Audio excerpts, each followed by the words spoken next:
ರಾತ್ರಿ ಎಂಥ ಕೆಲಸ ಆಗೋಯ್ತು ನಾನು RCB ಹೊರಟೋಯ್ತಲ್ಲ ನಾನು 10,000 ರೂಪಾಯಿ ನಾವು ಬೆಟ್ ಹಾಕಿದ್ದೆ ನಾನು.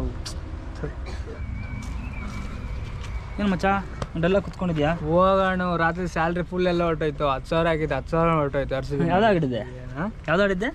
RCB ಮೇಲೆ ಹಾಕಿದ್ದೆ ನಾನು. ನಾನು ಹೇಳಿದ್ದೀನಿ ಚೆನ್ನೈ ಆಡೋ ಅಂತ ಹೇಳಿಲ್ಲ. ಕೈಗೆ ಚಿಪ್ಪು ಕೊಟ್ರು. ಚೆನ್ನೈ ಆಡೋ ಅಂತ ಹೇಳಿಲ್ಲ. ಚೆನ್ನೈ ನನಗೆ RCB ಫ್ಯಾನ್ ಅಲ್ಲ ನಾನು, ಅದಕ್ಕೆ RCB ಹಾಕ್ಬಿಟ್ರೆ. ಹೋಗ್ಲಿ ಬಿಡು. ನನಗೇನು ಸ್ವಾಮೀಜಿ ಇದ್ದಾನೆ ಅವನು, ಎಲ್ಲಿ ನಂಬರ್ ಹತ್ರ ಇದ್ದಾನೆ. ನಂಬರ್ 1 ಆಗಿ ನೋಡ್ತಾನೆ. 500 ರೂಪಾಯಿ ಕೊಟ್ರೆ ಮ್ಯಾಚ್ ಯಾವುದು ಅಂತ ಹೇಳ್ಬಿಡ್ತಾನೆ. ಪಕ್ಕನಾ? 100% ನಡೀರೋಣ ನಮ್ಮನೆಗೆ ಇವತ್ತು ಸ್ಯಾಲ್ರಿ ಹಾಕೊಂಡು ನಡೀರೋಣ. ಸ್ವಾಮೀಜಿ ನಮಸ್ತೆ. ಸ್ವಾಮೀಜಿ ಸ್ವಾಮೀಜಿ ನಮ್ಮ ಫ್ರೆಂಡ್ಸ್ ಬಂದಿದ್ದಾರೆ. ಪಂಜಾಬ್ ಮ್ಯಾಚ್ ಗೆಲ್ಲುತ್ತಾರೆ ನೋಡ್ಬೇಕು ಇವತ್ತು ನೀವು.